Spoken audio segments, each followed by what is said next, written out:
The ability to have someone who genuinely embodies everything your nation stands for has always been the monarchy's deepest aspiration.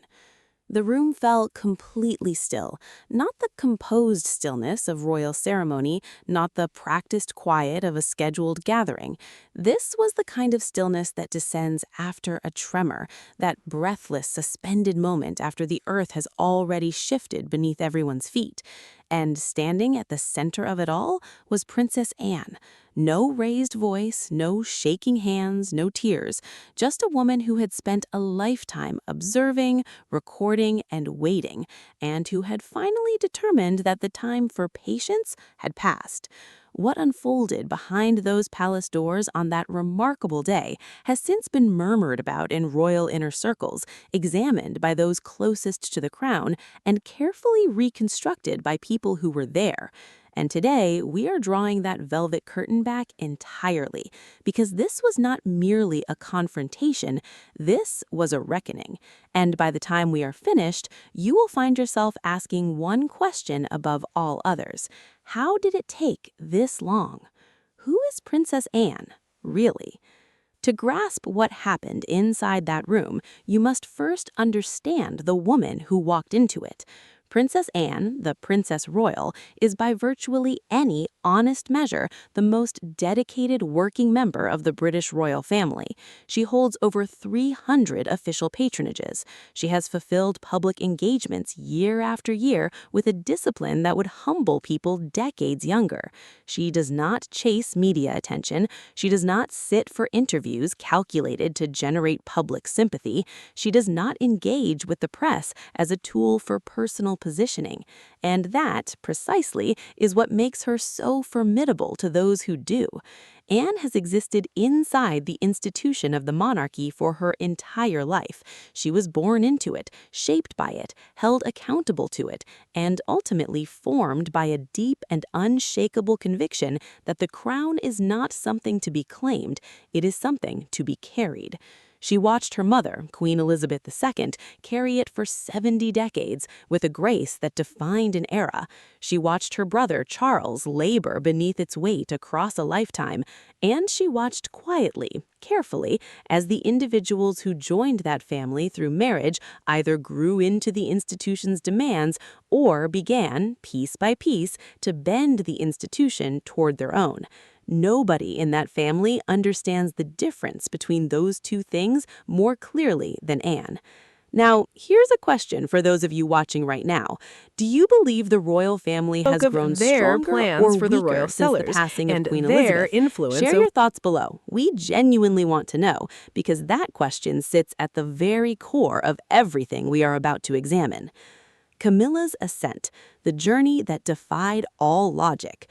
Let us be honest about something the palace's official messaging has never been entirely honest about. Camilla Parker Bowles, now Queen Camilla, accomplished something that the vast majority of royal historians, constitutional analysts, and indeed most of the British public would have considered impossible in 1997. She traveled from being the most despised woman in Britain to becoming Queen Consort. Sit with that for a moment. In the immediate aftermath of Diana's death, polling on public attitudes toward Camilla reached catastrophic lows. Serious discussions were being held not merely in newspaper columns, but in genuine political circles about whether Charles could ever realistically marry her at all, let alone elevate her to the position of queen.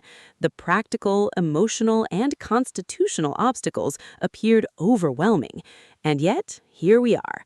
The simple explanation is that time softens everything.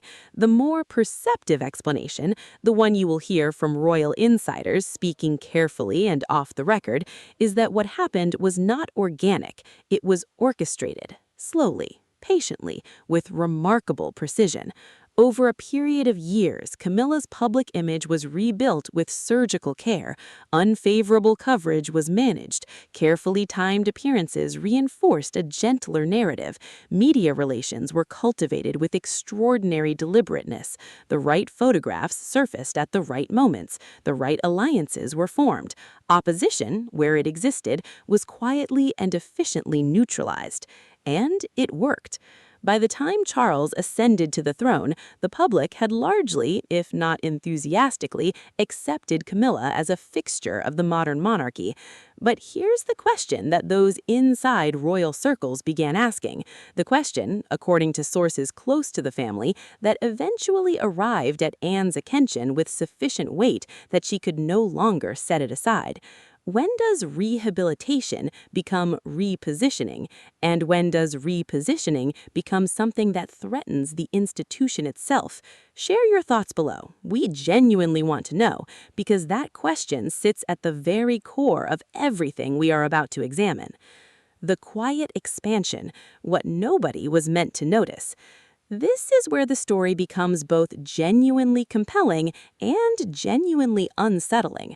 The moves were subtle, deliberately subtle. Any single one of them examined in isolation could be dismissed as coincidence, as administrative variance, as the natural evolution of a new reign. But when arranged in sequence, as Anne eventually did, the pattern that emerged was impossible to attribute to chance. It began with guest lists. According to multiple sources within the royal household who have spoken to journalists over the preceding 18 months, quiet but consistent changes began appearing in the official guest lists for significant royal occasions. Individuals with long-standing connections to the crown, people whose loyalty to the institution predated Charles's reign by decades, began finding themselves absent from events they had historically attended, and in their places appeared names unfamiliar to the institution's core staff, names whose proximity to the crown derived not from years of service, but from far more recent and far more personal associations. None of this was announced. There were no formal policy changes, no memos circulated, no protocols were publicly revised. There were simply quiet alterations, each individually explainable, collectively pointing in one unmistakable direction. Then came the patronages.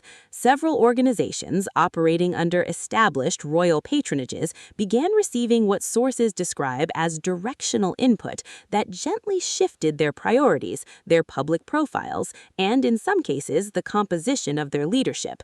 Nothing dramatic, nothing that announced itself as interference, just a steady, almost imperceptible drift away from what had been established.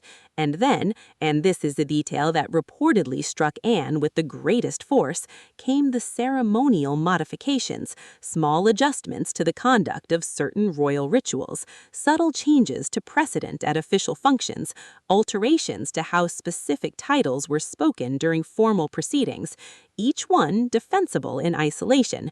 Together, they formed the outline of a deliberate effort to construct a particular legacy, not Charles's legacy, not the institution's legacy, Camilla's. Are you surprised by what you are hearing, or did something in you already sense that this kind of maneuvering was taking place? Tell us below. Your perspective genuinely matters to this conversation. Anne's vigil, the buildup nobody else recognized. What makes Anne uniquely capable of detecting all of this is that she carries no personal stake in the competition for public favor. She never has. Anne famously chose not to pass royal titles to her own children. She has consistently and publicly opposed the expansion of the working royal structure and the inflation of royal designations. Her entire public philosophy rests on a single conviction, that the monarchy's authority is inseparable from its restraint. She is also, by the account of virtually everyone who has worked alongside her, one of the most perceptive individuals in the entire institution. Staff members who have served with her across decades describe a capacity that borders on unsettling, the ability to read atmosphere, identify agendas, and understand what is deliberately not being said as clearly as what is. So as these quiet adjustments accumulated, Anne was paying attention. She did not react immediately. That is not her nature. Those who know her describe an approach that is methodical above all else. She observes, she gathers, she confirms. She waits until what she holds is unassailable before she moves, because she understands that in the architecture of palace politics, an accusation without evidence is more damaging than silence. And so, across several months, Anne assembled her case. She tracked the shifts in guest lists, cross-referencing them against historical records to establish the pattern with precision. She documented the patronage movements. She spoke discreetly with long-serving members of the royal household whose institutional memory extended across multiple reigns. She consulted individuals she trusted, not political allies, but people whose commitment to the crown's integrity she considered beyond question.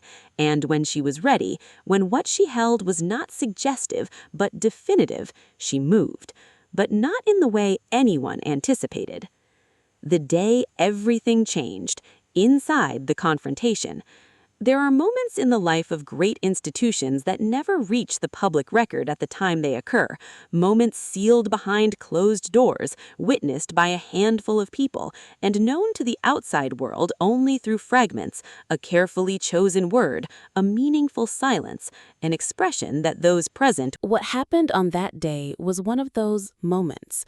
According to sources close to the royal household, sources whose accounts have been separately confirmed by multiple individuals, Princess Anne formally requested a meeting, not a casual exchange, not a private word in a corridor, a formal meeting with specified attendees at a specific location within the palace. The timing was deliberate, the setting was deliberate, every element of it was deliberate. When Anne entered the room, she brought with her what those present would afterward describe using a single word: documentation. Not impressions, not anxieties, not grievances. Documentation. She did not open with pleasantries. She did not participate in the careful circling that characterizes so many royal interactions, that extended ritual of not quite saying what everyone in the room understands needs to be said. She opened with facts. Each revised guest list laid out in precise sequence with dates, and alongside the historical precedents that had been quietly set aside. Each patronage adjustment traced and connected back to its point of origin. Each ceremonial modification cataloged with an exact account of what the established form had been, what it had become, and when the change had occurred. 15 minutes. That was all it required. 15 minutes to present with the calm precision of someone who had spent months building toward exactly this moment, the complete structure of what had been happening. And in those 15 minutes, the temperature of that room changed entirely. Because there is something about evidence that no amount of communication skill can overcome.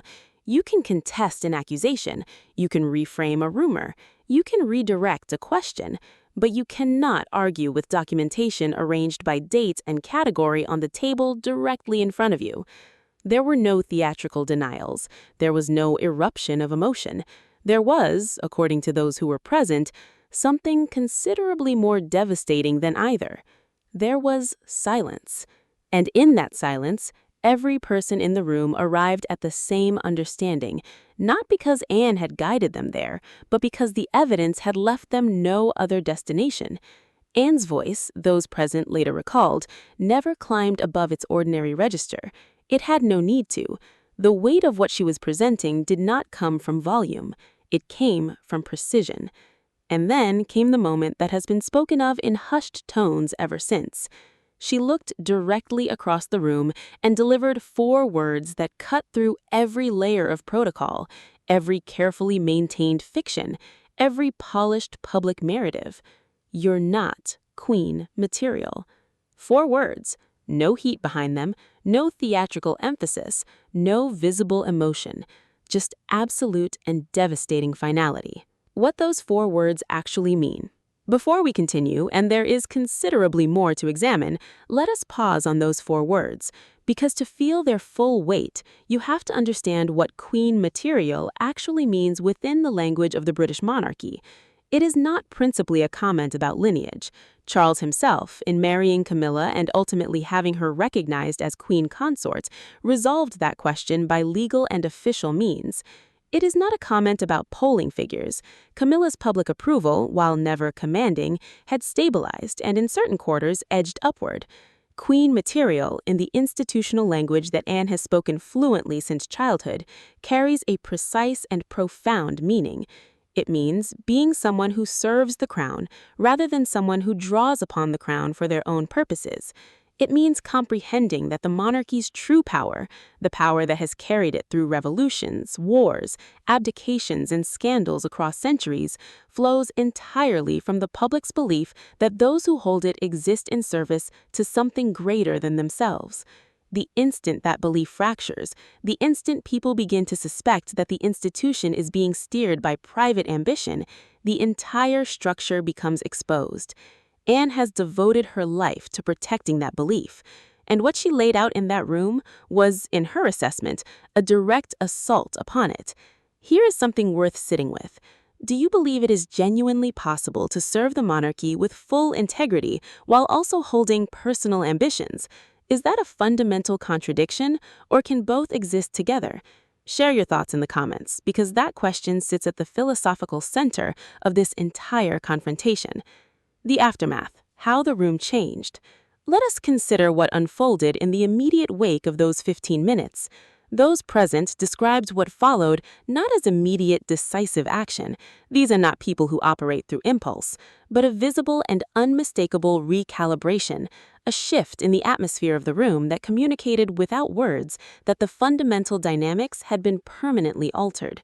Prince William, who sources indicate was among those present, did not challenge what had been presented. He did not attempt to soften it or negotiate around it. He did not seek to position himself as a moderating voice between competing perspectives.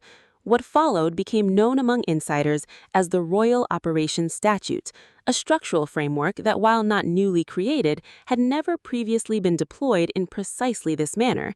It arrived not as a public declaration, not a dramatic institutional announcement, but as a quiet and absolute restructuring of the rules governing specific aspects of royal operations. Access points through which the gradual repositioning had been flowing were closed, not with ceremony, not with any public acknowledgement, but with the kind of bureaucratic precision that understands durable institutional change is built into foundations, not proclaimed from platforms.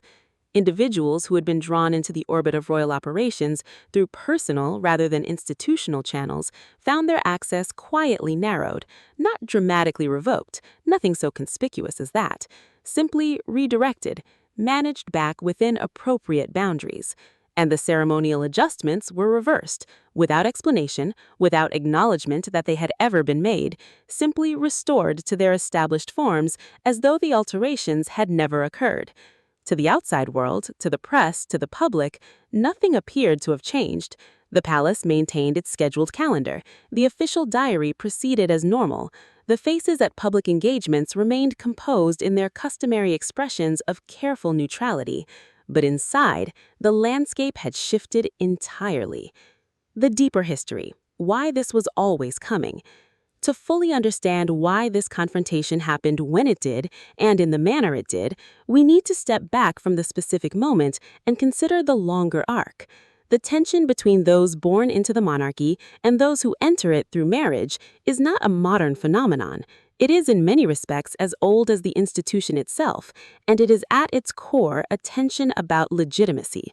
Those born into the royal family carry what we might call foundational legitimacy, an identity formed in childhood, developed through decades of preparation, rooted in a visceral understanding of what the crown demands.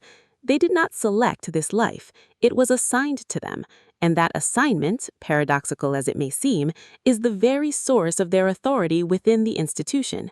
Those who marry into the institution occupy a different position. Their legitimacy is relational. It derives through their connection to a born royal, and it is at some level always conditional. The institution does not instinctively belong to them the way it belongs to those who were placed within it from birth.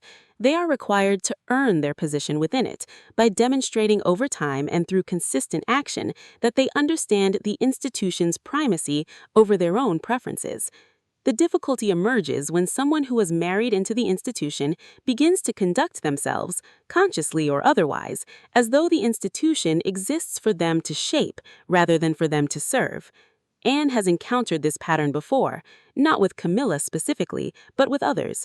She observed Diana straining against the institution's constraints and ultimately, tragically, breaking against them. She watched Sarah Ferguson press against the boundaries of royal expectation until those boundaries pressed back. Over the course of her life, she has developed a finely tuned sensitivity to the early signs of what occurs when individual ambition and institutional obligation begin to pull in opposing directions. What she observed unfolding with Camilla was, in her assessment, different in nature from the Diana situation or the Fergie situation. Diana's struggle was public, emotionally unguarded, and largely reactive. What she was now tracking was quieter, more controlled, more purposeful, and for precisely that reason, more concerning, because deliberate moves are harder to expose and harder to address until you possess the evidence. William's role, the quiet decision-maker. Let us discuss William, because his part in all of this is central and has been significantly underexamined in whatever fragments of this story have found their way into public conversation. William is not by instinct or by preference someone who operates through visible, dramatic action. He is systematic, considered, and patient in ways that reflect Anne far more than they reflect his own father. Those who have worked in close proximity to him describe a man who absorbs information quietly, reaches conclusions carefully, and then executes them with a thoroughness that leaves very little space for reversal. His relationship with Camilla has always carried complexity. His loyalty to his father precludes open criticism. His awareness of how every public gesture is interpreted and amplified prevents him from giving external expression to private reservations. But those within his inner circle, a carefully and deliberately small group, describe a man who had been observing the gradual repositioning with increasing unease. What Anne presented in that meeting did not arrive as a complete revelation. Certain elements of it he had already sensed. What the documentation accomplished was to confirm what his instincts had been registering, organize it into a coherent and irrefutable account, and, crucially,